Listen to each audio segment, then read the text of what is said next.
이슈 털어주는 남자 김종배입니다.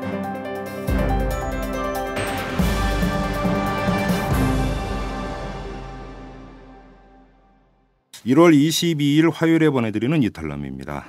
이동읍 헌법재판소장 후보자, 정말 대단한 사람입니다. 까도 끝이 없는 비위 의혹 속에서도 단연 돋보이는 사안이 어제 불거졌습니다. 이번엔 특정 업무 경비 횡령 의혹입니다. 헌법재판관에게는 매달 400만 원씩의 특정 업무 경비가 지급되는데 이동읍 후보자가 이 돈을 월급 통장이 아닌 개인 계좌로 입금시킨 뒤에 생명보험료, 개인카드 사용비, 경조사비, 그다음에 딸에게 보내는 해외 송금 등으로 썼다고 합니다. 그 총액이 무려 3억 2천만 원에 달합니다. 이동읍 후보자가 정말 대단한 건 단지 이런 사실 때문만이 아닙니다. 제기된 각종 의혹을 대하는 그의 태도가 더 대단합니다. 이 특정 업무 경비 횡령 의혹에 대해서 그가 뭐라고 했는지 아십니까? 어제 인사청문회에 나와서 주장하기를 특정 업무 경비는 이러저러 용도로 쓰는 거라고 해서 그렇게 썼다, 이렇게 해명을 했습니다. 이 사람은 업무 경비라는 단어의 뜻도 모르는 모양입니다. 더 있습니다. 이 해외 출장을 갈 때 부인을 동행시킨 사실 이미 전해드린 바 있는데, 이에 대해서 이동읍 후보자는 헌법재판소는 예산 사정이 열악해서 부인이 비서관 역할을 했다, 이렇게 주장을 했습니다. 해외 출장 시에 비서관이 따로 동행하는데도 버젓이 이렇게 주장을 한 겁니다. 여러분 어떻습니까? 이 헌법재판관 시절에 각종 비위 의혹을 양산한 사람이, 게다가 국민의 보편적인 상식과는 담쌓고 사는 사람이 헌법재판소장이 된다. 한번 가정을 해봅시다. 그럼 어떻게 될까요? 안 봐도 비디오죠. 자, 털기전 뉴스로 넘어갑니다. 정부가 오늘 김황식 국무총리 주재로 국무회의를 열어서 택시법 개정안 거부권을 행사하기로 의결을 했습니다. 제의 요구안을 의결을 한 건데요. 이명박 대통령이 최종 서명만 하면 제의 요구안은 확정이 됩니다. 관련해서 임종용 총리실장은 브리핑을 통해서 택시법은 입법 취지 및 법 체계상 문제점이 있다, 이렇게 평한 다음에 대중교통이란 대량 수송이 가능한 교통수단이 일정한 노선과 시간표를 갖고 운행하는 것을 의미하는데 택시는 개별 교통수단으로 이 범주에 포함될 수 없다, 이렇게 잘라 말했습니다. 자, 그럼 다음 수순이 뭘까요? 택시 총파업인가요? 민주통합당이 이동읍 헌법재판소장 후보자에 대해서 부적격 청문 보고서 채택을 추진하기로 했습니다. 국회 인사청문특위 야당 간사인 최지천 의원은 결코 이 사람을 헌재 소장으로 임명할 수 없다는 의견을 채택해야 한다면서 부적격 보고서 채택을 주장을 했는데요. 문제는 다른 데 있습니다. 새누리당이 문제죠. 그리고 그 당 뒤에 있는 박근혜 당선자가 문제입니다. 교육과학기술부가 교과부 장관의 교과서 수정 권한을 대폭 강화하는 내용의 법안을 입법 예고했습니다. 지난해 8월에 교과부 장관의 교과서 수정 권한을 포괄적으로 입법 예고했다가 각계의 반발이 일자 중단한 바 있는데 이번에 다시 시도를 하는 거거든요. 이 법안을 보면은 교과부 장관이 교과용 도서의 편찬, 검인정 단계에서 필요한 경우에 감수를 할 수 있다는 조항이 새롭게 들어갔고요. 교과부 장관이 감수를 위해서 감수기관을 지정할 수 있고 감수 대상과 범위, 절차 등은 대통령령으로 정하도록 한다, 이런 내용도 포함이 되어 있습니다. 역사 수정을 위한 기초 작업이라고 해석을 해야 될까요? 지금까지 털기전 뉴스였습니다.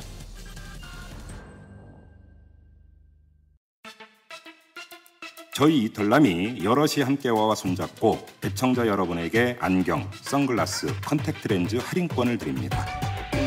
여럿이 함께와는 민주시민과 골목상권을 연결해서 99%가 행복해지는 사회를 만들기 위해 생겨난 회사입니다. 검색창에 여럿이 함께와 또는 주소창에 waaa.co.kr을 쳐보세요. 여럿이 함께와. 이털남 팬 여러분 안녕하세요. 저는 한마디로닷컴 박기범 대표입니다. 여러분, 비싼 사교육비 때문에 걱정 많으시죠? 최고의 영어 강의를 평생 무료로 여기 한마디로닷컴이 있습니다. 전면적 무상 영어 교육 한마디로닷컴이 응원합니다. 영어는 딱 한마디로 한마디로닷컴. 신세계 이마트는 노조를 없애기 위해서는 뭐든지 할 수 있는 회사다. 무노조 경영을 위해서는 법도 윤리도 찾아볼 수 없는 회사라는 것이 증명되었습니다. 우리 법상에 제도적으로 보장된 노동부나 노동위원회에 노동 문제를 제소하는 것 자체를 문제시하고 그런 전력이 있는 사람들은 문제 사원으로 다 분리를 해서 이렇게 사찰을 했습니다. 일일이 하나하나 소지품을 검사를 하고 다녔던 것이죠. 그러다가 현재 동원 데어리푸드라는 이런 한 유제품 업체의 어떤 소지품 박스에서 전태일풍전이라는 불온터적이 발견된이라고 해서 불온터적이라는 단어를 버젓이 쓰고 있습니다. 2013년 지금 선진국 계열에 들어섰다는 대한민국에서 일어나고 있는 실제 상황인 것입니다. 노조를 탄압하고 그리고 노조를 원천 봉쇄하는 과정에서 일어난 이런 직원들의 사찰, 감시 그 과정에서 거의 강제적으로 반강제적으로 퇴직시키고 그리고 자리 이동시키고 그리고 근무평가 낮추고 하는 방법으로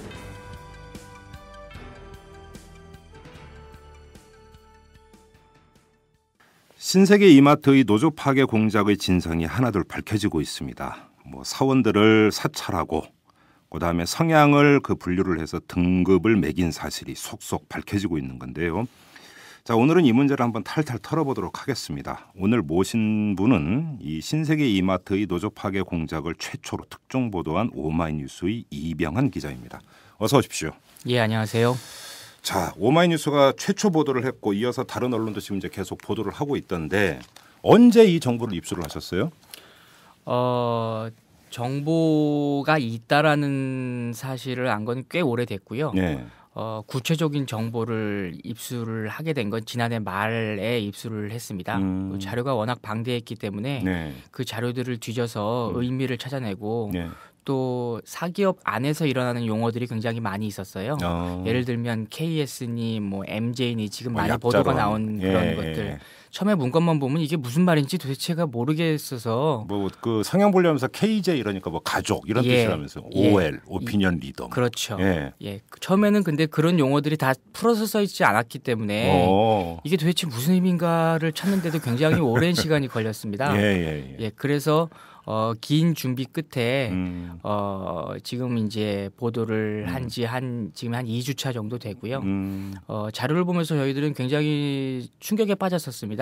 점점 더 이 의미를 알아나가면서 더 충격에 빠지고 문제가 너무 많다는 것을 느꼈고요. 사기업의 인사 노무관리 차원이라고 그냥 보기에는 너무나 비상식적이고 탈법적인 부분이 많아서요. 결국 오마이뉴스는 이게 그냥 한두 번 단발 보도로 끝낼 사안이 아니다. 특별 기획을 마련해서 집중 보도를 하기로 했습니다. 그래서 붙인 이름이 헌법 위의 이마트입니다. 그래요. 이게 이제 법률적으로 어떤 문제가 있는지는 우리 이병환 기자의 인터뷰가 끝나는 대로 이 변호사 한 분을 모시고 따로 한번 인터뷰를 해보도록 하고요. 우리 이병환 기자는 한번 실상 중심으로 한번 이야기를 한번 풀어가 보죠. 묻고 싶은 게 이제 취재원 소스를 여쭙고 싶은데 기자한테 그걸 여쭙는 건 결례이기 때문에 넘어가도록 하겠습니다. 물론 여쭌다고 대답도 안 해주겠지만.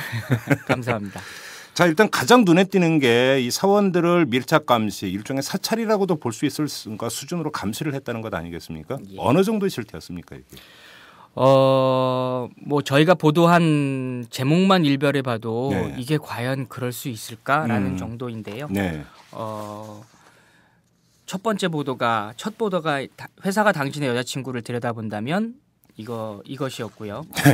두 번째, 아이디 찾기로 직원들 노조 가입 감시, 협력업체 직원까지 확인되면 해고 유도 이거였고요. 세 번째 보도가 민주노총 수첩 한 권에 발칵 뒤집힌 이마트 구미점 이거였습니다. 네 번째가 유통업계 빅브라더 이마트 박스에서 전태일 평전이 나오자 더 이상 일하지 못했다. 이런 정도 건데요. 대충 제목만 봐도 이게 21세기 대한민국의 업계 1위라고 하는 대기업에서 일어날 수 있는 일인가라는 정도가 드는데 간단히 정리를 하면 이 사원이 얼마나 일을 열심히 하고 있는가는 회사 입장에서 한번 들여다볼 수는 있겠지만 그 수준이 아니라 이 사람이 도대체 무슨 책을 읽고 있는지 그렇죠. 어떤 여자와 만나고 있는지 이런 것까지 뒷조사했다는 거 아닙니까? 그렇습니다. 보통 사찰이라고 할 때에는 예. 사상적 문제와 관련돼 있는 사람 경우에 뒷조사를 하고 캐고 하는 것들을 사찰이라고 얘기하는데 지금까지 사찰이라는 단어가 어울렸던 곳은 주로 국정원이나 그다음에 저기 총리실 있죠. 공직윤리지원관실. 예. 예. 어쨌든 아직 지난 정권이 아니죠. 예. 어쨌든 이명박 정권 때 총리실의 불법 사찰이 문제가 됐긴 했지만 네. 어쨌든 관에 의해서 이루어졌습니다. 그렇죠. 예. 근데 이번 사안 같은 경우에는 그 기업, 네. 대기업에 의해서 그 상대적으로 훨씬 약자인 그 개별 직원들에 대해서 이루어졌다는 측면에서 예. 좀 충격이 큰데요. 예. 전 개인적으로 가장 이렇게까지 하나라는 생각이 들었던 거는 뭐 여자친구 뭐 그런 것들도 다 충격이었고 전태일 평전 뭐 그거 봤다고 뭐 캐내고 했던 것도 다 충격이었는데 사원들의 이메일을 가지고 예. 민주노총과 한국노총에 가입을 했는지를 예. 아이디 찾기 서비스를 통해서 다 들여다보고 조회하는 것은 굉장히 충격적이었습니다. 그 어떤 식으로 하는 거예요? 저는 감이 안 오는데. 예. 조금 자세하게 설명을 드리면 이마트 같은 경우에는 사원이 입사하게 되면 물론 직영사원이죠. 약 16,000명 정도 되는 직영사원이 있는데요. 입사하게 되면 끝에가 @이마트닷컴으로 끝나는 이메일을 부여합니다. 회사 메일이죠. 예, 일명 회사 메일이죠. 예. 하지만 그거는 회사에 들어오기 전에는 쓰지 않던 메일이잖아요. 그렇죠. 어떻게 보면 개인적인 메일은 아니죠. 예. 그런데 회사에는 그 사람이 개인적으로 쓰던 메일도 갖고 있습니다. 어디에 있냐면 예. 입사 원서를 낼 때 그 이메일을 쓰죠. 당신이 이용하는 이메일을 다 적어내라고 합니까? 채용할 때 어쨌든 얘기를 해주고 그 뭐 어떻게 됐는 그 채용 결과가 어떻게 됐는지를 피드백하려면 전화번호도 적고 이메일도 적고 이메일을 적어라 이렇게 되는 거죠. 예. 통보해줄 테니 꼭 적어라 뭐 어떤지는 모르겠지만 어쨌든 회사 입사 서류에 어느 회사든지 아마도 그 이메일을 적는 란이 있을 겁니다. 예. 그리고 그것들은 다 이제 전산으로 관리가 되고 있을 겁니다. 예. 그럼 그 이메일은 개인이 회사에 입사하기 전에 쓰던 개인 메일이죠. 그렇죠. 예, 그 메일을 가지고 예를 들어서 민주노총 같은 경우에는 홈페이지에 회원 로그인 거기에 보면 그 아이디를 잊어먹었을 때 아이디나 패스워드를 잊어먹었을 때 아이디 찾기 서비스가 있습니다. 이거는 어느 인터넷 서비스나 갖추고 있는 그런 거죠. 그것이 진행 방법을 보면 여러 가지 방법 중에 있을 수 있지만 민주노총 같은 경우에는 이메일을 입력하게 돼 있습니다. 이야, 그래요? 그래서 이메일을 입력해서 그 사이트에 회원으로 가입돼 있는 경우에는 당신의 이메일로 아이디를 보냈습니다라고 가고요. 그 회원에 가입되어 있지 않을 경우, 즉 내부에 있는 정보하고 매칭을 시켜갖고 일치하면 그쪽으로 그 이메일로 아이디를 보내고 일치하지 않으면 해당 사항이 없습니다라고 결과값을 뿌려줍니다. 근데 그걸 보고 이 사람이 가입했는지 안 했는지를 알 수가 있는 거죠. 예, 이마트 회사 측은 그 사람의 정확한 아이디가 뭔지가 알고 싶었던 게 아니라 이 사람이 가입돼 있느냐 안 하느냐를 알아야 되기 때문에 그것만 갖고도 이 사람이 가입이 돼 있느냐 안 되느냐를 알 수 있는 거죠. 여기서 중요한 게 또 있습니다. 그 이메일에서 결과가 안 나온 걸로 가입되지 않은 걸로 나올 경우에는 2단계로 들어갑니다. 거기서 끝나는 게 아니에요? 예.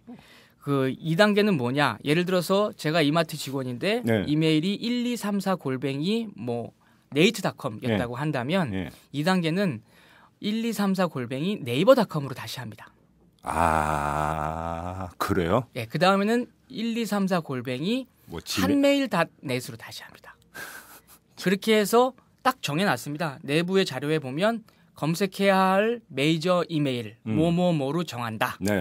이렇게 딱 정해져 있습니다. 그 통신비밀보호법 위반 아닙니까? 통신비밀보호법 위반뿐만 아니라 이거는 그 영업방해에도 해당될 수 있습니다. 일종의 그 민주노총과 한국노총이 그 가입을 독려하고 또 그런 서비스를 제공하고 하는 건 그런 목적이 아니거든요.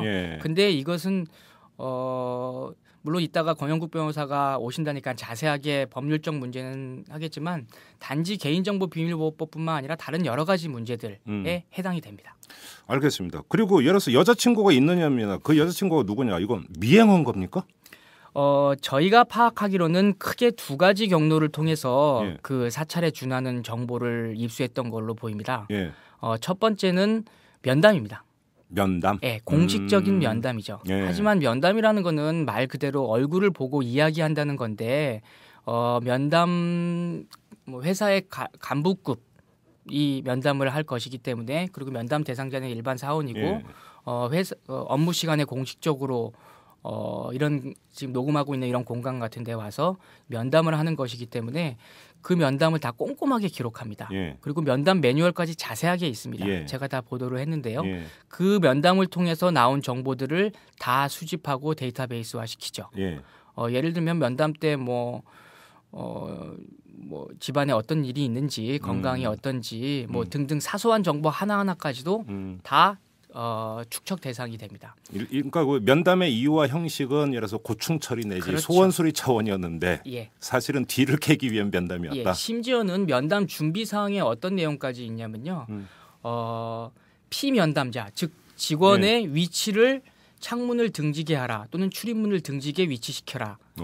이런 것이나 또는 면담 내용을 다른 곳에서 볼 수 있게 하면 더욱 좋다. 이런 내용까지 있습니다. 즉 이 말인즉슨 경찰 취조실입니까? 그렇죠. 예. 수사할 때 예. 뭐 뒤에 뭐 검은 유리가 있어서 남들이 그렇죠. 보고 뭐 듣고 뭐 그런 걸 연상시킬 정도로 면담이라는 게 저는 자료를 보고 취재를 하면서 면담이 이렇게 무서울 수도 있구나라는 생각이 듭니다. 실제로 퇴사 종용이나 또는 단지 정보를 빼내는 것뿐만 아니라 퇴사 정용이나 또는 뭐 여러 가지 사안들의 최종적인 실행은 면담을 통해서 이루어지는 경우가 굉장히 많았습니다. 그리고 면담을 통해서 이루어지는 경우가 또 하나의 케이스는 어떤 겁니까? 또 한 가지는 사내 계급에서 얘기할 때도 나올 수 있겠는데요.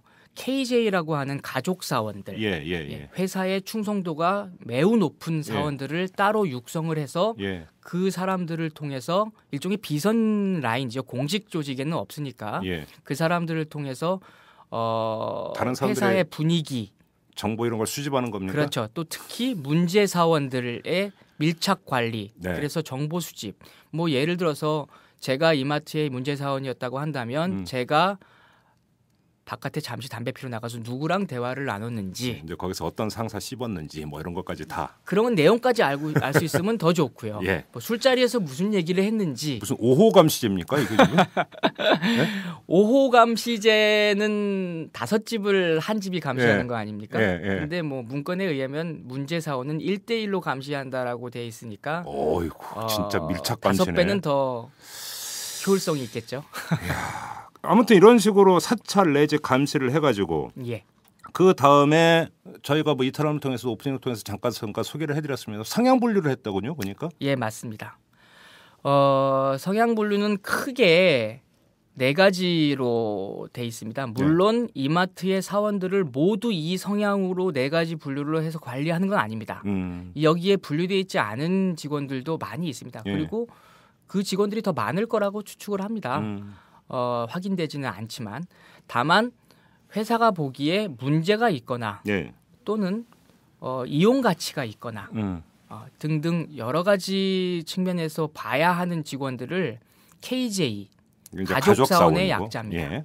MJ 문제 사원의 약자입니다. MS KS입니다. 죄송합니다. KS 관심 사원의 약자입니다. OL 오피니언 리더의 약자입니다. 자, 앞에 3개는 다 한글을 영문으로 이니셜했는데 OL만 조금 다르죠. 어쨌든 이렇게 KJ, MJ, KS, OL 4개의 그 구분을 해서 따로 관리를 했고요. 그냥 이거는 농담 삼아서 이름을 붙이고 그런 정도가 아니고 리스트가 다 따로 있습니다. 그래요? 그리고 공식 문건에서 이 용어들이 무수히 많이 등장을 합니다. 좀 더 자세히 설명을 드리면 KJ는 아까 가족 사원들이라고 말씀드렸고 그리고 무슨 일을 하는지 뭐 성향이 어떤지 잠깐 말씀드렸으니까요. MJ는 문제의 약자라고 말씀드렸는데 주로 노조와 관련해서 위험한 사람들이다. 즉 회사에서 보기에 얘는 무슨 업무관리에 사고가 나면 여기서 난다라고 미리 다 찍어놓은 분류되어 있는 그 사람들입니다. 문제 학생이라는 말을 학교에서 많이 쓰는데 문제 사원에 해당이 되는 거죠. KS는 MJ만큼 아직까지는 위험하지는 않은데 뭔가 좀 이상한라고 보여지는 사원들을 KS로 따로 분류를 했습니다. 지속적 관찰이 필요한. 그렇죠. 네. 그리고 언제든 MJ로 갈 수 있을 거다라고 판단되는 예, 직원들입니다. 예. OL 같은 경우에는 오피니언 리더로 쉽게 얘기해서 그 이제 그룹에서 영향력이 예. 예, 빅마우스적인 그런 역할을 수행하는 걸로 보여지는 직원들인데요. 회사 입장에서 OL은 양면성이 있습니다. 충성도가 높은 OL은 아주 좋습니다. 그렇죠. 예, 환영할 만합니다. 충성도 하면서 사내 여론도 이끌어가는 사람들이니까. 그렇죠. 예. 하지만 그 불만이 쌓여 있거나 또는 KS나 MJ와 비슷한 OL은 아주 위험한 거죠. 그러니까 이제 뒷담화의 주도자가 되는 거죠. 그렇죠. 예. 그렇기 때문에 이 OL도 두 그룹을 따로 분류해서 관리하라라고 하는 지침 같은 것들이 확인이 됩니다. 자, 그러면 분류를 했는데 그렇게 분류를 해서 대상별로 어떤 식으로 회사가 이 사람들을 대한 겁니까? 근데 또 한 가지 더 봐야 될 게요. 이 분류가 이 4개에서 끝나지는 않습니다. A, B, C, D, S가 또 있던데 그건 그렇죠. 뭡니까? 예, 그거는 주로 KS와 MJ 사원들, 즉 예. 관심 사원과 문제 사원들을 따로 면담을 합니다. 면담을 해서 쭉 해서 그 결과 보고를 할 때 그 예. 면담자가 예. 이 대상 사원이 예. 내부 자료에 표현에 빌리면 감염 정도에 따라서 표현에 그렇게 되어 있습니까? 예, 감염 정도에 따라서 예. 그래서 노조에 대한 감염 정도인 거죠. 예. A, B, C, D, S로 분류를 시켜놓습니다. S는 스페셜입니까? A 등급은요. 예. 주동 세력이고요. B 등급은 비주류로 가입되었을 것으로 추정 예. 이렇게 돼 있고요. C 등급은 불분명하나 예. NJ 여기서 NJ는 노조의 약자입니다. 네. 노조에 대해 긍정적 예. 직원들을 C 등급으로 분류하고요. 예. D 등급은 현 상황에 대해 관심이 없다는 행동입니다. S급은 외부에 의한 문제 발생에 대한 문제 의식을 갖고 있음. 이건 조금 설명이 필요한데요. 예. 외부에 의한이라고 한다면 여기서 노조도 외부 세력이라고 계속 이제 편을 가르게 되고요. 그리고 또 이제 다른 뭐 상급 노총이나 노조나 또는 뭐 시민단체나 뭐 이런 것들은 다 외부 세력으로 규정을 하고 그쪽에서 문제의식은 있지만 그쪽에 의해서 자꾸 개입하고 하는 것에 대해서는 문제의식을 갖고 있는 직원들 이런 것들을 S로 그 등급을 나눕니다. 그래요. 예. 그래서 뭐 실제로 어떻게 뭐 다르게 하느냐 여러 가지 몇몇 문건에 보면은 A급은 그러니까 패자 부활이 불가능하다라고 얘기를 하고 있고요. 그럼 이제 해고 1순위가 되는 겁니까? 나중에 언제든지 문제가 발생할 경우에 징계 해고에 의해서 문제를 처리할 방침이라고 이미 오래전부터 문건 등에서 확인이 됩니다. 예. 이른바 살생부 대상이 되는 거군요. 언제든 뭔가 이루어질 수 있는 거죠. 그다음에 B등급과 C등급 또는 뭐 이런 등급은 그 내부 정보를 취합하는 데 이용할 가능성도 있음. 뭐 이런 식으로 돼 있습니다. 그래요. 자, 아무튼 이게 이제 등급별로 회사가 대하는 이 그 방침과 이런 게 달랐는데 상시해고 프로그램이 가동이 됐다는 건 무슨 얘기예요? 예, 이거 같은 경우에는 이제 직접적으로 노조하고는 관련이 없지만 어떻게 보면은 노조가 없기 때문에 이렇게 쉽게 이런 것도 각용될 수 있는 거 아닐까라는 생각이 드는 측면에서는 관련이 있는데요. 원래 흑자를 내는 사업장에서는 정리해고 같은 구조조정을 할 수가 없습니다. 그렇죠. 경영상의 긴박한 이유가 없으니까. 그렇죠. 그런데 이마트는 그게 아니라 일종의 진급 정년 제도를 운영을 하고 있었습니다. 일종의 삼진아웃인데요. 군대식으로 그렇죠. 대량 진급하려면 어떻게 되고 이게 있죠. 그렇죠. 나이 연함도 있고. 근데 군대 같은 경우는 원래 구조 자체가 계급 사회이기 때문에 그런 것들이 용인될 수 있는 측면이 있지만 사기업에서 진급을 못했다고 해서 여기서 3번으로 나오거든요. 진급을 3번 못했다고 해서 그 회사를 떠나야 한다는 것은 뭐 법률적으로 얘기하자면 법률적으로 얘기하자면 합법적인 해고 사유가 될 수가 없습니다.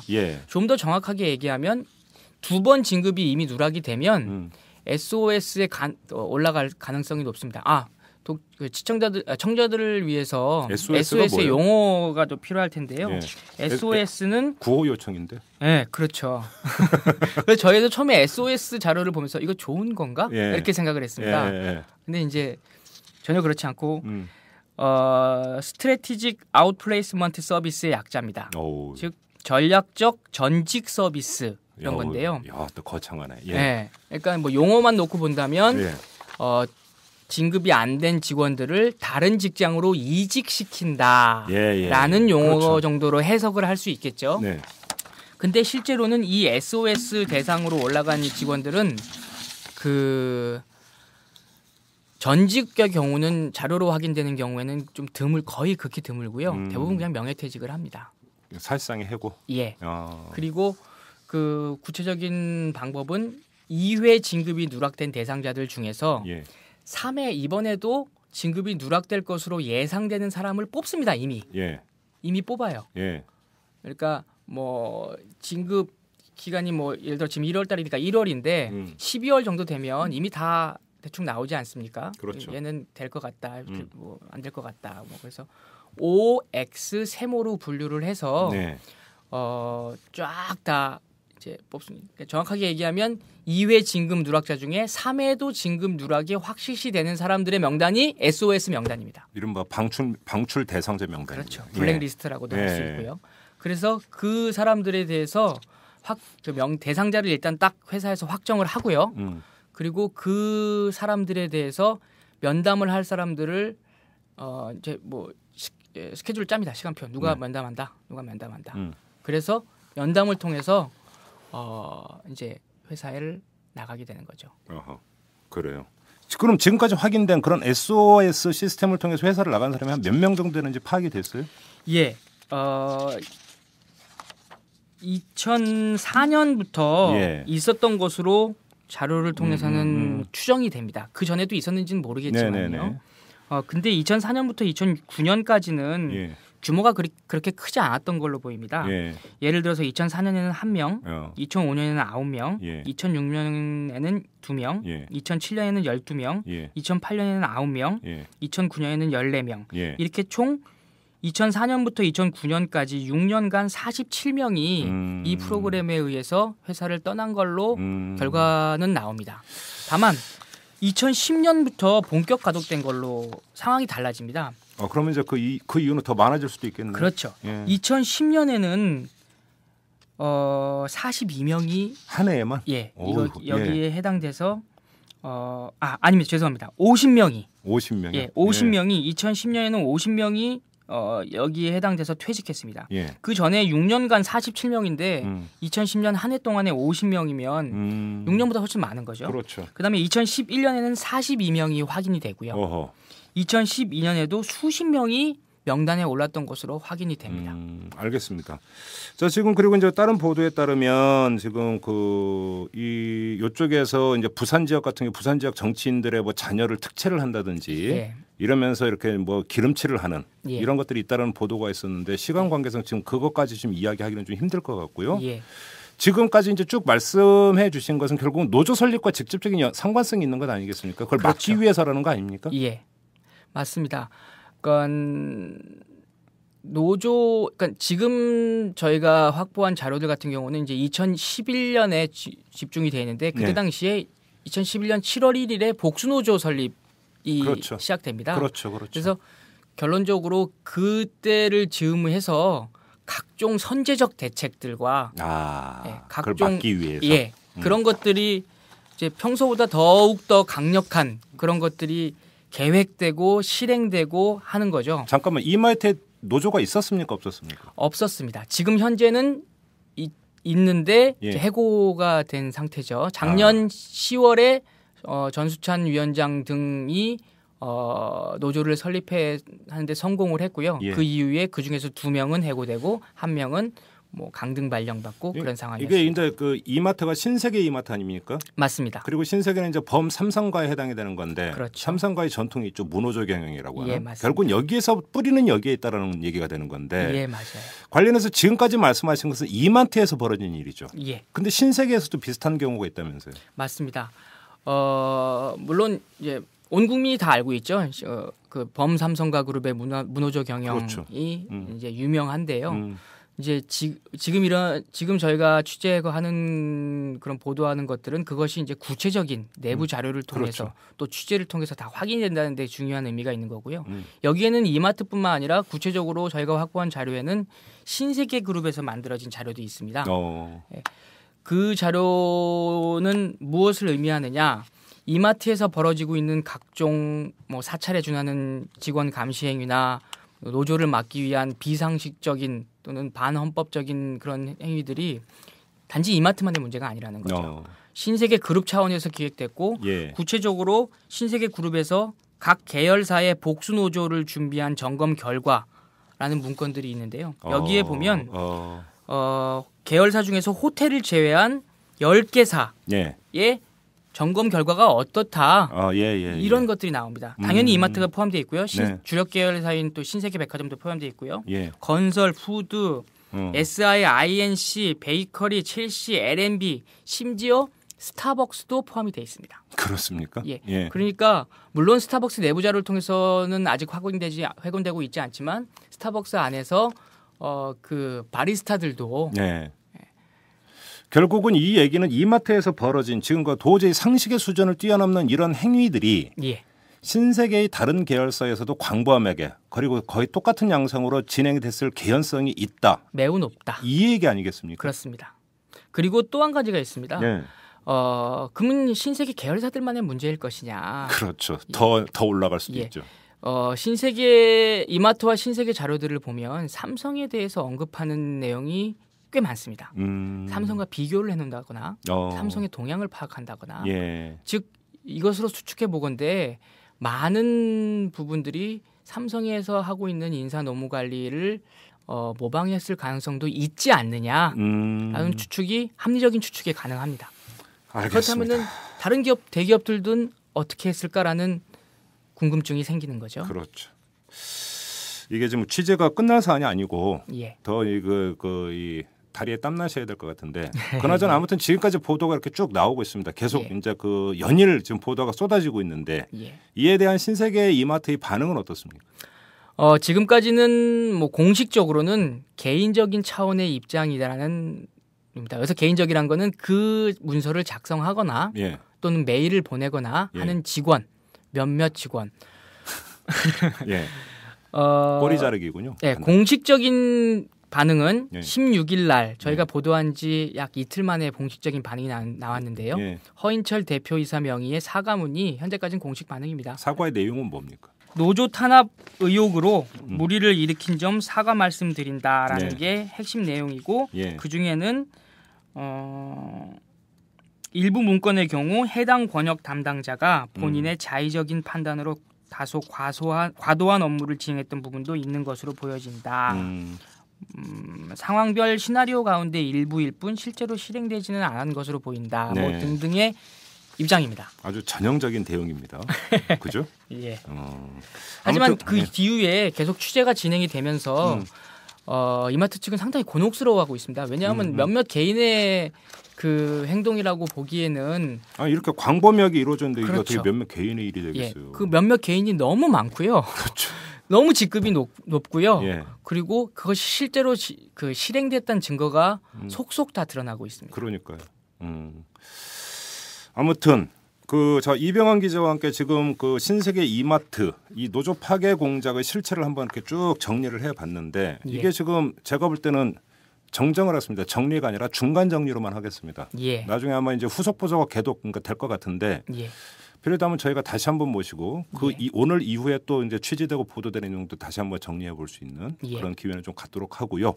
이병헌 기자와의 인터뷰는 여기서 마무리하고 지금까지 그러니까 그 불거진 문제 보도됐던 내용만 가지고도 이것이 지금 법률적으로 저촉되는 문제가 한두 가지가 아닐 것 같은데 예, 맞습니다. 이 문제는 권영국 변호사와 함께 다시 추가로 인터뷰를 진행을 하도록 하겠습니다. 이병헌 기자와는 여기까지 하겠습니다. 고맙습니다. 예, 감사합니다. 자, 이번에는 이병헌 기자가 이렇게 쭉 정리해 주신 신세계 이마트의 이 행위 이것이 어느 정도까지 법률에 저촉되고 어떤 문제가 있는지 한번 법률적 문제를 중심으로 집중적으로 짚어보는 시간을 갖도록 하겠습니다. 이 문제를 위해서 모신 분이 계신데요. 민주사회를 위한 변호사 모임의 노동위원장을 맡고 계시는 권영국 변호사십니다. 안녕하세요, 변호사님. 네, 반갑습니다. 네. 권영국입니다. 지금 이병헌 기자를 통해서 실태를 근데 워낙 시간 관계상 지금 전부 다 듣지도 못했는데도 추려서 들은 것만 해도 상당히 충격적인데 네. 이것이 지금 한 개별 사업장 문제에서 뭐 노사가 알아서 처리할 문제가 아니지 않습니까? 이건 명백히 그러니까 법률 문연이 제가 보더라도 지금 법률적으로 저촉되는 부분이 한두 가지가 아닌 것 같은데. 예, 맞습니다. 좀 일단 이병헌 기자가 소개해준 실태를 중심으로 한번 좀 이 그 하나하나 좀 여쭤보도록 하겠습니다. 일단 네, 좀 가장 중요한 문제가 네. 사원들이 제출한 이메일을 가지고 이 사원이 민주노총이나 이런 데 가입해 있는지 네. 이것들을 지금 조회를 해서 다 추적을 했다는 것 아니겠습니까? 예, 예. 이거는 지금 통신비밀보호법에 저촉되는 행위라고 볼 수 있는 건가요? 어떻게 되는 겁니까? 이제 통신비밀보호법은 이제 주로 통화라든가 네. 이 이메일을 주고받는 과정에서 몰래 보는 도청하는 경우에 몰래 보는 이제 것이고. 하는 것인데 이거는 그럼 도용이 되는 건가요? 통신비밀보호법의 저촉은 아니지만 예. 실제 그 이제 홈페이지 이런 게 보면 정보통신망이거든요. 아, 그쪽에 예, 걸리는 예. 거군요. 그러니까 정보통신망에 들어가서 마치 다른 사람이 그 본인인 것처럼 가장해서 예. 이 이제 권한 없이 정보통신망에 침입을 한 거거든요. 네. 이러면 그 정보통신망법 위반으로 예. 이거 당연히 처벌 대상이죠. 예. 그렇습니까? 네네. 근데 만에 하나 지금 이제 그 시간 관계상 다 미처 이제 그 이병헌 기자한테 물어보지는 못했습니다만은 예를 들어서 이제 입사 단계에서 이제 원서에 이메일을 적어내라 이랬는데 네. 맨 밑에 깨알 같은 글씨로 예를 들어서 네네. 뭐 여기에 기재한 내용은 회사 필요에 따라서 그래서 뭐 활용할 수 있습니다라든지 네. 예를 들어서 이런 게 하나 들어가 있다면 그때는 어떻게 돼버립니까? 근데 보통은 동의서에도 그게 그 정당한 목적이나 범위를 벗어나서는 사용하지 않는다라고 아, 그렇습니까? 보통은 명기가 됩니다. 예. 그러니까 이마트도 이게 이제 정보통신과 또는 개인정보 수집과 관련해서는 네. 이게 그 서류상 어쨌든 신고를 할 수도 있기 때문에 예. 그 이게 법에 저촉되도록 하는 문구를 갖고 있지는 않을 거라고 생각됩니다. 아, 따라서 그래요? 이게 이제 목적 범위나 이용 범위가 있어요. 그러니까 이것은 업무에 필요한 범위 내에서 사용하겠다라는 동의서를 받게 되죠. 네. 그럼에도 불구하고 이 사람이 이제 노동조합이나 또는 다른 단체에 가입했는가를 네. 사찰하는 용도로 썼다 그러면 예. 이 부분은 단순히 이제 그 정보통신망 보호법을 위반한 것만이 아니라 개인정보보호법에도 바로 저촉이 되는 것이죠. 네, 그렇게 네네. 되겠네요. 네, 그렇죠. 예. 그다음에 성향 분류를 하고 네. 그 분류한 성향에 따라서 이제 그 개별 사원들에 대한 대처법이 달랐다는 것 아니겠습니까? 그렇죠. 이 문제는 어떻게 됩니까? 이제 우리가 보통 헌법에서 보면 그 가장 중요한 가치를 인간의 존엄과 가치 또 그 차별받지 않을 권리, 평등권을 우리 헌법의 최고의 이념으로 보고 있거든요. 네. 그런데 사람을 이제 그 성향에 따라서 분류를 한다는 것은 인간의 존엄성을 정면으로 침해하는 것이죠. 네. 그리고 그 자의적으로 분류한 기준에 따라서 이제 그 처우를 달리하겠다는 거거든요. 네. 그렇게 되면 평등권을 정면으로 위배되는 겁니다. 아, 그렇게 되는 예, 겁니까? 그래서 실제로 이제 그 지금 사찰이라든가 분류해서 관리하고 있는 이런 행태는 단순히 실정법을 위반했다는 수준을 넘어서서 예. 이제 우리 헌법이 그 지향하고자 했던 인간의 존엄성을 철저하게 파괴하는 네. 실제 그 헌법 유린을 하는 예. 범법 행위다라고 결론을 지을 수 있습니다. 이것도 일종의 차별 행위라고 볼 수 있는 겁니까? 그럼요. 그것은 성향에 따라서 또는 노동조합에 대한 예. 그 친근도에 따라서 예. 사람을 분류하고 예. 그에 따라 처우를 달리하는 것이기 때문에 이건 철저하게 사람을 어떤 자신의 자의적인 잣대를 가지고 다르게 이제 처우를 하고 있으니까요. 네. 당연히 이건 차별 대우이고 예. 평등권 위반이죠. 그러니까 우리가 이제 국가인권위원회에서 나오는 진정 사건을 종종 보면 이제 그러니까 상당수가 이제 차별 행위에 관한 어떤 진정인데. 네, 그렇죠. 근데 우리가 이제 통상적으로 차별 행위에 뭐 어떤 뭐냐면 인종과 출신 지역과 피부색에 따른 차별 이런 것들만 생각하는데 그것만은 아니지 않습니까? 지금은 이제 그 차별 금지법이 생겨서 네. 여기에 보면 고용 형태가 또 들어가 있을 겁니다. 아, 그렇습니까? 예, 그래서 일종의 고용 형태라는 것은 뭐 고용 형태에 얼마가 들어가는지는 조금 생각해 볼 문제긴 하지만 크게 보면 또 사회적 신분에 따른 차별일 수도 있어요. 그렇죠. 네네. 그래서 사실은 이제 이러한 그 특히나 자기들 뭐 사원을 가족처럼 이렇게 앞에서는 그렇게 얘기하면서 뒤로는 사실은 철저하게 사람들을 다르게 그 분류하고 거기에 따라서 감시하고 네. 또 거기에 따라서 활용을 하고 있다는 것은 예.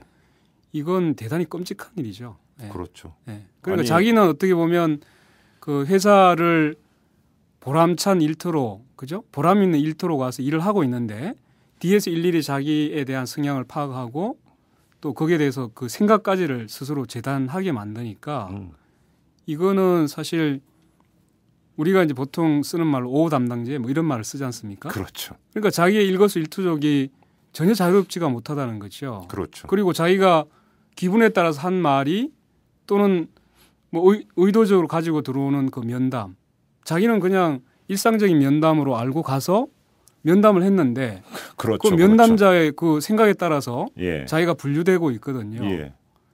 이것은 사람을 그러니까 그 사람에 대해 사람 자체를 존중해야 되는 불구하고 사람을 어떤 이윤의 잣대를 가지고 마음대로 재단하는 것이기 때문에 마치 사람을 상품화시키는 것하고 전혀 네. 다르지 않다는 거죠.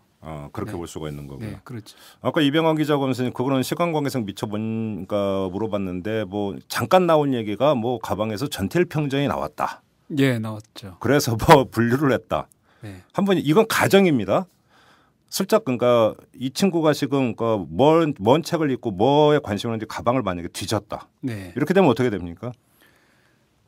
원래 이제 그 전태일 평전은 합법적으로 등록돼서 출간하는 출판물입니다. 아니 뭐 다른 네. 거 다 관두고 저기 대선 때 박근혜 당시 후보가 그 전태일 그 기념관 찾아가려고도 한 적이 있지 않습니까? 예, 전태일 재단을 찾아가려고 하다가 그렇죠. 이제 당사자들이 왜 뭐 제지하는 바람에 물론 면담은 못했습니다만 아니 네. 그 정도인데 전태일 열사가 무슨 뭐 이상한 사람도 아니고 그렇죠. 그러니까 뭐 다 떠나서 어쨌든 그 대한민국이 합법적인 출판물로 인정을 한 것 아닙니까? 네, 네. 그럼에도 불구하고 그것을 불온서적으로 분류를 하고 예. 그것을 읽고 있으면 문제가 된다라고 생각을 했거든요. 무슨 국방부 같아요. 이거는 마치 이렇습니다. 예. 예, 맞습니다. 국방부에서 불온서적으로 예. 분류한 것 똑같은데 예. 이제 언론 출판의 자유를 정면으로 지금 개인 사기업이 자의적인 잣대를 가지고 불온서적으로 분류를 했습니다. 이건 사실은 출판사에서도 가만히 있어서는 안 되는 문제가 되거든요. 출판사가 소송을 걸 수도 있는 사안입니까? 그렇죠. 그러면 전태일 예. 평전을 출간한 출판사에서? 맞습니다. 예, 그렇게도 됩니까? 그렇죠. 오. 그걸 불온서적으로 분류해서 예. 그것을 문제시 삼았거든요. 예. 그건 불법행위, 민법상의 불법행위가 될 소지도 있습니다. 뭐. 그다음에 이제 그 불온서적이 아니라 이제 그 전태일 평전을 자기가 읽을 자유는 행복 추구권이거든요. 그렇죠. 내가 그 책을 읽느냐 마느냐는 나의 선택이고 예. 행복 추구권의 한 이제 분야로 보면 일반적 행동 자유권이 있거든요. 그렇죠. 내가 그 책을 소지할 수도 있고 그렇죠. 읽을 수도 있습니다. 예.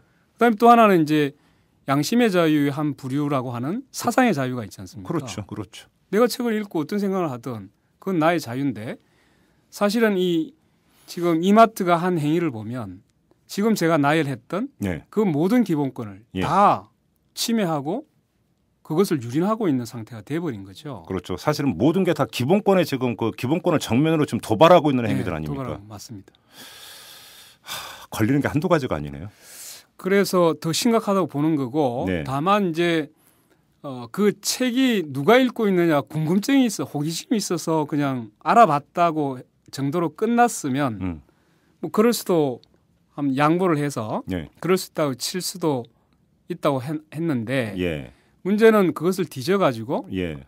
그 책의 소지자가 명확하게 밝혀지지 않았습니다. 예. 그런데 추정을 합니다.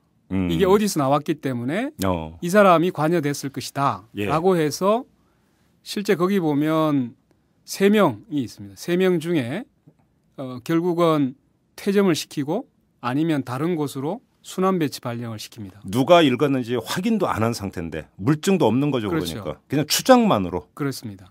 예. 거기에서 보면 그 보고서가 이제 보고한 이메일 같은 게 나오는데 네. 이제 정확하게 자기들도 파악을 못했는데 이게 어디에서 나왔기 때문에 네. 협력업체 누구누구 사원일 가능성으로 추정됨. 예. 이렇게만 돼 있습니다. 예. 그러니까 실제로 그 사람이 소지했는지 여부가 밝혀지지 않은 상태였죠. 그렇죠. 예. 그럼에도 불구하고 간접적인 방식으로 결국은 퇴점을 시켜버립니다. 네. 여기서 퇴점이라 하면 퇴사를 시킨 것이죠. 예. 예. 결국은 예. 자기가 읽고 싶은 책을 가지고 있었다는 이유만으로 또 자기가 가지고 있지 않았다고 부인했음에 불구하고 네. 자기들이 일방적으로 추정해놓고 그걸 가지고 퇴사를 시켰거든요. 그러니까 80년대 그러니까 어떤 책 갖고 있다가 걸리면 구속시키는 거고 지금 뭐 다를 바가 없는 것 아닙니까? 그렇죠. 전두환 정권 시절에 그랬던 어쨌든 것처럼. 그건 소지를 했다고 밝혀졌지 않습니까? 근데 이거는 그렇죠. 오히려 네. 그게 덜한 경우네요. 전두환 정권 시절이. 네. 이거는 누가 소지 탐독했는지도 모르는 건데. 맞습니다. 이게 웃으면서 얘기할 게 지금 전혀 아닌데. 이거 헛웃음입니다. 헛웃음. 워낙 어이가 없으니까 그러니까요. 지금 웃음이 나오죠. 그리고 지금 또 하나 심각한 문제가 SOS 시스템이라고 하는 것들을 가지고 100명이 넘는 사원들을 사실상 해고를 해버리지 않았습니까? 예, 저 문건에 보면 예. 상당 부분이 지금 공고사직에 따라서 퇴사를 하고 있죠. 예. 네네. 그러니까 이게 그러니까 그 노동법에 규정되는 정리해고의 차원은 아니고 권고사직의 형태가 되는 거죠. 이제 권고사직은 우리가 보통 재판을 하게 되면 네. 권고사직은 보통 이렇게 됩니다. 그러니까 회사가 일방적인 방침을 정해놓고 예. 그 방침에 따라서 퇴사 조치를 취하는 게 권고사직이거든요. 그렇죠. 그러니까 회사가 권고해서 너 사직을 낸 거죠. 예. 근데 보통은 이렇게 되죠. 당신이 안 나가면 결국 해고하겠다. 예. 이렇게 해버립니다. 그렇죠. 그런데 이 문건에서 보면은 결국은 이제 당신이 사직하지 않으면 결국 정리된다라고 얘기를 하고 있어요. 그러니까 근데, 결국 권고사직이고. 근데 형식적 법논리로 보면은 최종적으로 아무튼 해당 사원이 그걸 받아들인 거잖아요. 근데 그 권고를 받아들인 거가 돼버린 거예요. 형식적으로는. 이렇게 보면 되죠. 권고사직은 본인이 자기가 사직서를 내지 않으면 네. 결국은 회사에 정리된다는 선택밖에 없습니다. 그렇기 때문에 법원에서는 권고사직을 해고로 봅니다. 그렇습니다. 예, 해고라고 동일하게 봐서 예. 권고사직을 해고 무효 확인이나 예. 또는 부당해고 소송으로 다투게 되고 그렇게 됩니까? 예, 그러면 거기에 대해서 법원은 권고사직을 해고하고 동일하게 봐서 이게 부당해고냐 아니냐를 판단해 정당한 줍니다. 사유가 있느냐 없느냐 그렇죠. 이것만 따지는 거죠. 예, 그러니까 그러면 지금 이마트의 케이스는 정당한 사유라고 볼 수가 없는 것 아닙니까? 지금 성향 분류하고 뭐하고 이렇게 다 한 다음에 지금 이제 SOS에서 지금 얘기하고 있는 것은 직급 정년 그 주로 얘기를 하고 있거든요. 예. 그러니까 이 사람이 주임에서 대리로 네. 또는 대리에서 과장으로 예. 이렇게 이제 직급의 승격을 해야 되는데 예. 그 승격을 하는 이제 그 횟수 연도에 승격을 누락하는 경우가 있죠. 그렇죠. 그럼 3회 누락 보통 거기 보니까 삼지 나올지 비슷하던데. 그렇대요. 예. 3회 누락을 하면 권고사직 대상자로 삼았습니다. 네. 근데 이게 이게 정년이라는 것은 보통 60세, 55세 이렇게 되지 않습니까? 네. 직급이라는 것은 사실 우리가 만년 대리, 만년 과장 이런 얘기를 듣잖아요. 예. 그것은 실제로 자리가 없으면 못 올라가게 되는 거거든요. 그렇죠. 그게 업무 부진하고는 사실 좀 거리가 있습니다. 그래서 직급 정년을 가지고 이걸 구조조정이나 퇴사 조치의 이유로 삼는 것은 네. 한마디로 얘기하면 그 직급 정년을 이유로 해서 사용자가 해고의 자유권을 가지게 되는 꼴이 그렇죠. 되기 때문에 그렇죠. 이것은 근로기준법이 절대로 인정할 수 없는 사유입니다. 우리가 이제 직장 내에서 물 먹었다는 말을 많이 쓰지 않습니까? 예. 이게 이제 꽃보지게 못 가거나 그렇죠. 그러니까 승진해서 누락되는 경우가 물 먹은 케이스 아닙니까? 네네. 이마트의 사례를 준용을 하면 지금 잘려야 되는 그 직장인이 수두룩뻑뻑하다는 얘기밖에 안 되는 거 아닙니까? 지금? 예, 그렇죠. 예. 그리고 더 위험한 것은 예. 지금 이제 직급 정년에서 이 성격이 누락되는 사람들은 주로 이제 문제 사원이나 그렇죠. 관심 사원으로 분류된 사람들은 성격에서 누락될 가능성이 거의 90% 이상입니다. 그렇죠. 그럼 결국은 회사가 어떤 일정한 노동조합의 기준으로 네. 이제 자기 잣대를 만들어 놓고 예. 문제 사원을 지키게 되면 예. 결국 성격을 누락하게 되고 그럼 문제 사원을 지킨 사람들은 결국은 이 성격 누락으로 인해서 권고사직 대상이 되는데 그러면 마음먹기에 따라서 회사가 자의적으로 설정한 기준에 따라서 언제든지 해고될 수 있다는 결론이 되죠. 그럼 이게 회사가 사규액을 못 박았든 안 박았든 그건 중요한 게 아니라 명백히 사규에 설령 있다 하더라도 그 근로기준법 위반에 해당이 된다 이렇게 봐야 되는 거죠. 예, 취업규칙이 근로기준법 위반하면 네. 그 취업규칙은 무효입니다. 무효가 되는 네, 거죠. 네. 그러니까 사규가 법 위에 있을 수는 없지 않습니까? 당연하죠. 네, 예. 그래서 헌법이나 법의 취지에 반하는 취업규칙은 또는 사규는 예. 그 자체로 무효입니다. 지금 케이스별로 몇 가지를 나눠서 이렇게 이제 법률적 검토를 했지만 이렇게 사실은 하나하나 쪼개서 이야기할 것도 없고 이건 누가 보더라도 사실 그 일상적인 직장에서 벌어질 수 없는 일들이 벌어진 것 아니겠습니까? 맞습니다. 예. 근데 더 나아가서 이게 이제 이마트 케이스에서는 이런데 이게 신세계 계열사에서 광범위하게 비슷한 일이 저질러졌을 가능성이 농후한 또 문건이 발견이 되지 않았습니까? 예. 그 뭐 SBS가 먼저 폭로를 해버렸던. 그렇죠. 예. 그리고 그 또 뿌리에는 결국은 지금까 제 기억에 맞나요? 이병철 그 삼성전 회장의 유언에서 네. 비롯되는 문호정 경영. 네. 여기 뿌리가 여기에 있는 거 아닙니까? 이제 신세계도 사실은 그 뭐 우리가 범삼성계라고 그렇죠. 하죠. 그렇죠. 예, 반계회사죠. 예. 유독스럽게 지금 삼성과 그와 관련된 회사는 예. 지금 문호조 경영을 자기 경영 철학으로 하고 있다고 하고 있거든요. 그렇죠. 근데 제가 볼 때는 이것은 문호조 경영 철학이 아니고 예. 반노조 경영 철학입니다. 근데 좀 제가 여쭙고 싶은 건 네. 그러니까 그 물론 노조라고 하는 게 그 노동자들이 결사를 해야만이 만들어지는 거니까 네네. 법이 보장을 한다고 해서 자동으로 노조가 생기는 건 아닌 건 이해를 하겠는데 네네. 그럼에도 불구하고 그러니까 삼성에서도 사실은 노조 결성 움직임이 있지 않았습니까? 뭐 있죠. 예. 그렇죠. 그럼에도 불구하고 됐다면 여기서 이것이 회사에 의해서 일정하게 방해 공작이라든지 네. 저지 공작이 있었을 개연성이 충분히 있다라는 상식적인 의문, 합리적인 의심을 한번 가져볼 수가 있는 것 아니겠습니까? 사실은 이제 그 삼성은 노동조합에 대해서 탄압이 아주 우리 사회에서 또 우리나라에서 가장 탄압이 심한 곳으로 알려져 있죠. 그렇죠. 근데 실제로 그것은 그 삼성 노동조합 노동자들의 시도라든가 네. 그 전에 삼성 SDI에서 시도하려고 했던 그 여러 가지 경험해 보면 사례를 보면 예. 삼성이 얼마만큼 노동조합에 대해서 적대적으로 대하고 있는가를 우리는 알 수가 있습니다. 예. 그런데 이 결국은 보험 삼성계로 분류되고 있는 신세계에서도 삼성과 거의 똑같은 지금 그 노동조합에 대한 경영 방침을 가지고 있다는 것이 네. 이번에 문건을 통해서 폭로된 것이죠. 네. 그래서 좀 또 이탈남의 원래 이제 모토가 단순 무식이니까 네. 단순 무식하게 여쭤보는 건데 네. 이것이 그러니까 삼성이라든지 삼성 반계에서 그렇게까지 하는 데는 뭔가 법에 허술한 구멍이 있거나 네. 아니면 법적 단죄가 제대로 이루어지지 않기 때문 아니냐라고 하는 의문이 드는 거거든요. 예, 우선은 이제 그 삼성이 보면 뭐 다 알다시피 우리나라에서 가장 이제 그 영향력이 큰 제 1대 재벌이죠.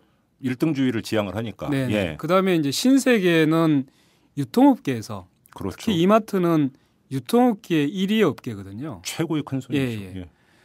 그러니까 이 이제 뭐 돈도 많은 데다가 예. 또 여러 영향 뭐 정계라든가 예. 뭐 국회라든가 예. 뭐 영향력이 상당한 거죠. 예.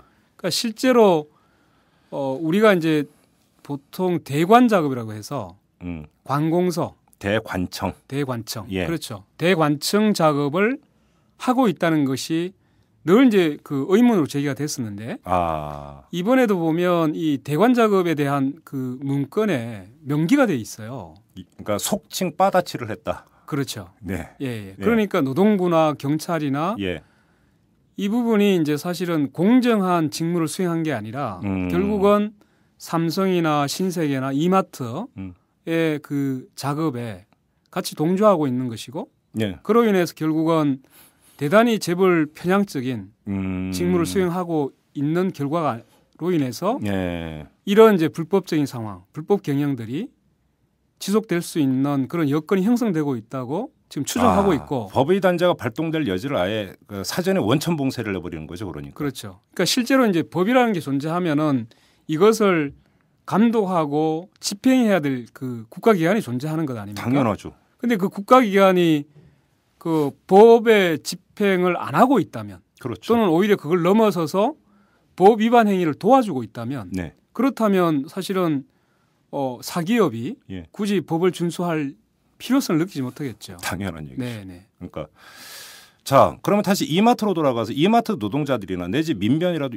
지금 그러니까 법적으로 이거는 단죄를 해야 되는 사안 아닙니까? 물증이 이렇게까지 나와 있는 상황인데. 뭐 우리가 보통 이제 실정법이 없으면 잘 움직이지 않는 게 네. 보통 이제 사정 당국이나 그렇죠. 검찰의 태도입니다. 예. 저는 이제 헌법을 그 기본권이나 헌법을 유린하는 것이 네. 사실은 법을 위반한 것보다 훨씬 더 중대하고 심각한 문제라고 보고 있는데. 그럼요. 최고의 상위법. 그런데 우리 국가기관은 뭐 법률에서 뭐뭐로 처벌하지 않는다. 이러면 보통 잘 안 움직이려고 하는 거거든요. 그런데 이 부분 이번에 이제 신세계나 이마트에서 나타난 문건을 보면 제가 앞에서 얘기했듯이 실정법을 정면으로 지금 위배 반하고 있거든요.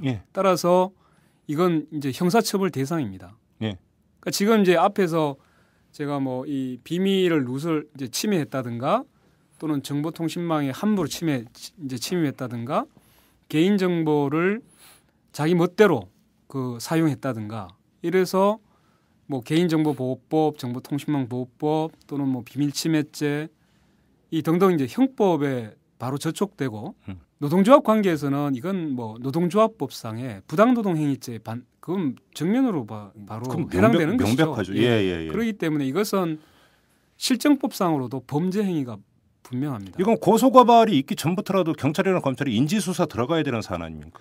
제가 이제 이 사건이 폭로돼서 그 아마 둘째 날인가 국회에서 의원실하고 같이 기자회견 할 때 이제 그렇게 분명히 말씀드렸습니다. 자, 이게 언론에 보도되면 이것은 노동부나 검찰이 인지할 수밖에 없는 사건이다. 당연하죠. 그렇기 때문에 고소고발이 없더라도 이미 인지된 사건은 수사의 단서다. 그럼요. 그러면 즉시 수사에 착수해야 된다라고 얘기했습니다. 그런데 안 움직입니까? 제가 듣기로는 뭐 고소 고발이 있어야 뭐 이렇게 뭐 압수수색도 할 수 있고 저 얘기를 한 것 같은데 그건 사실은 수사기관이 그러면 고소 고발 없으면 범법 행위가 이루어지고 있음에도 그냥 방치할 거냐 제가 다시 되묻고 싶습니다. 이거 민사 사건도 아니고 형사 사건 아닙니까? 예, 맞습니다. 그런데 왜 경찰이 그러니까 지금 그러니까 단순히 이게 심증만 갖고 오는 것도 아니고 뒷받침되는 자료가 이렇게 많이 나왔는데. 예. 그것만 넘겨받아도 제가 볼 때 수사의 반은 다 한 거나 마찬가지인 것 같은데 왜 이게 안 움직인다는 게 말이 안 되는 거 아닙니까? 저도 이제 늘 그게 의문스러운데 아까 제가 말씀드렸듯이 국가기관은 사실은 이제 국민의 공복으로서 공무원으로서 자기 역할을 직무를 수행해야 되는데 그렇죠. 우리 이명박 정부 하에서 이 공무원 또는 이제 국가기관이 철저하게 권력의 편에 서 있었음을 우리는 이미 익히 알고 있죠. 그렇죠. 그러니까 뭐 국가기관에 대해서 명예훼손 같은 경우는 고소고발이 없더라도 검찰이 직접 나서서 인지해서 수사하고 압수수색하고 뭐 체포하고 이렇게 했잖아요. 이메일까지 들춰보고. 네. 그런데 개인이 국가로부터 받는 기본권 침해 또 그로 인한 엄청난 형사의 피해 이런 거에 대해서는 결론이 잘 나지 않습니다.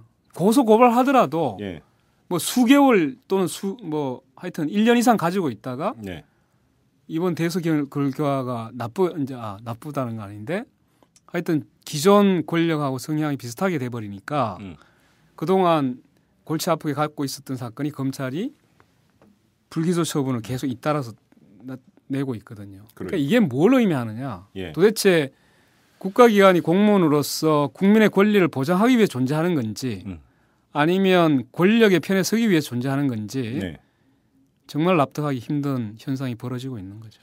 그럼 지금 고소고발은 이루어진 상태입니까? 앞으로 할 계획인 겁니까? 어떻게 됩니까?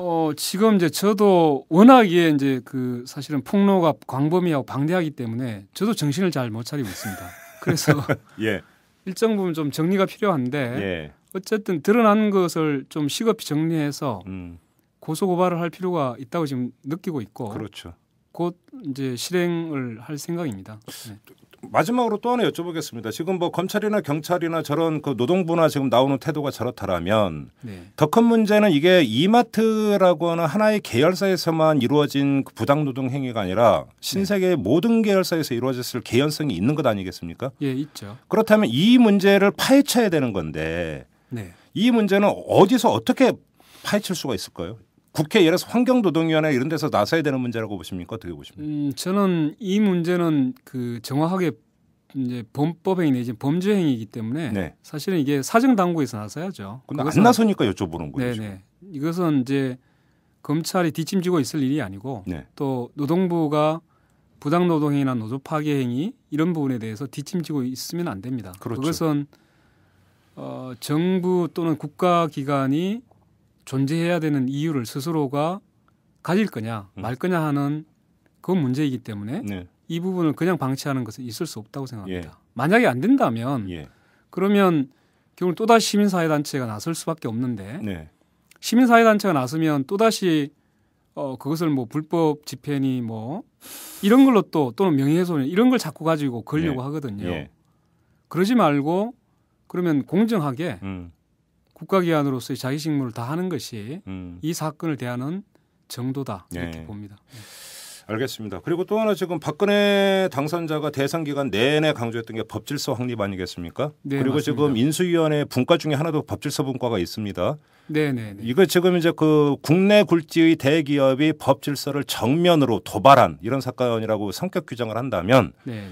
또 이게 이제 그 박근혜 당선자나 그 인수위 차원에서 이 문제를 어떻게 바라보고 있는지 참으로 궁금한데 네. 뭐 이거는 좀 확인할 길이 없습니다. 네 맞습니다. 네, 그래서 좀 답답한 부분도 있고요. 그 이제 저는 이제 박근혜 당선자가 했던 얘기 중에서 국정 우선순위를 국민 안전에 두겠다라고 그렇습니다. 하면서 법질서 사회 안전인가? 분과 그렇습니다. 예, 부분을 우선순위에 두겠다고 분명히 본인 입으로 얘기를 했거든요. 그렇습니다. 자 그렇다면 여기에서 법이라고 하는 것은 누구에게나 다 평등하게 적용되어야 하는 것이고 그렇죠. 그것이 재벌이냐 권력기관이냐에 따라서 차별적으로 누군가에게는 그 선처가 되고 이 저 사회적 약자에 대해서는 거의 뭐 저 엄청난 그 억압이 되고 이렇게 해서는 안 되겠죠. 네. 그렇다면 국민들이 가장 그 힘들어하고 있는 부분, 그렇죠. 재벌들이 지금 일상적으로 행하고 있는 이런 인권 침해적인 또 헌법 유린적인 불법 행위를 지금 아무 얘기를 하지 않는다는 것은 법질서 확립이라고 하는 자기 공언에 네.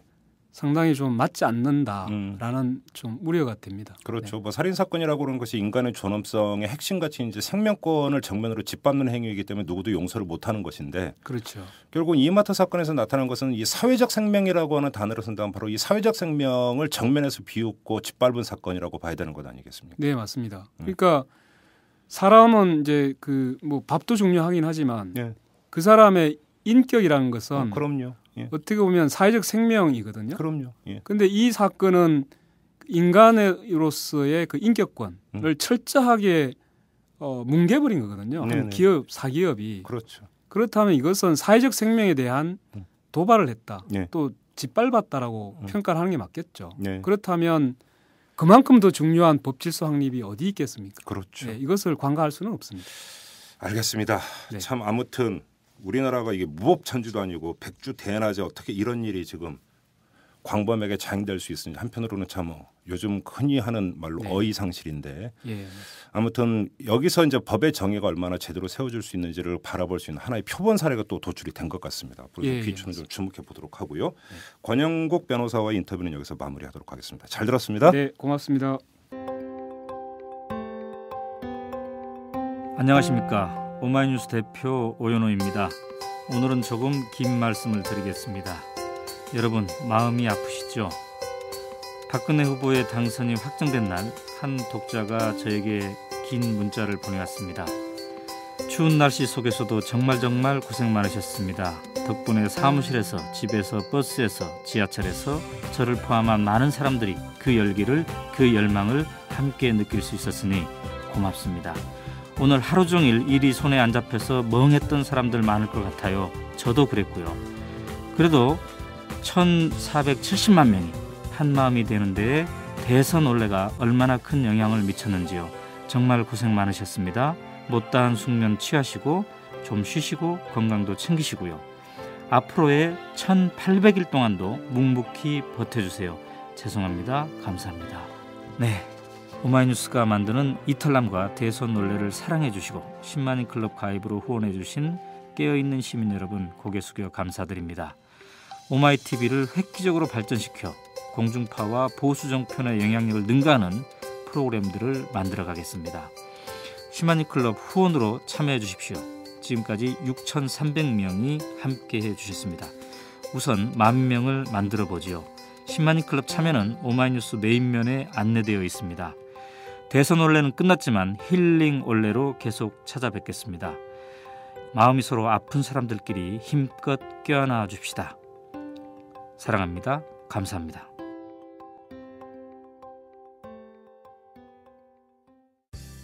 야, 뭐하냐? 기사 써. 네가 무슨 기자 다니면서 뭔 기사를 쓰냐? 나 오마이뉴스 시민기자야. 수십만 명의 사람들이 내가 쓴 기사를 읽는다고. 오마이뉴스에 기사를 쓴다고? 난 읽기만 했는데. 야, 그게 정말이야? 당신도 오마이뉴스 헤드라인 기사를 쓸 수 있습니다. 지금 바로 오마이뉴스 시민기자로 등록하세요. 세상을 바꾸는 주인공이 될 수 있습니다. oma이뉴스.com.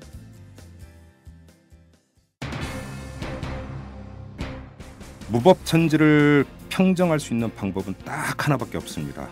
역설적으로 법의 철퇴를 가하는 것만이 유일한 방법입니다. 그런데 이 법의 철퇴를 휘둘러야 할 사정기관 등이 뒷짐지고 있습니다. 도대체 이런 사회에서 무슨 법질서를 운운하고 무슨 법치주의를 운운할 수 있단 말입니까? 기본부터 해야 됩니다. 자, 이만 마치도록 하겠습니다. 지금까지 이탈남 김종배였습니다.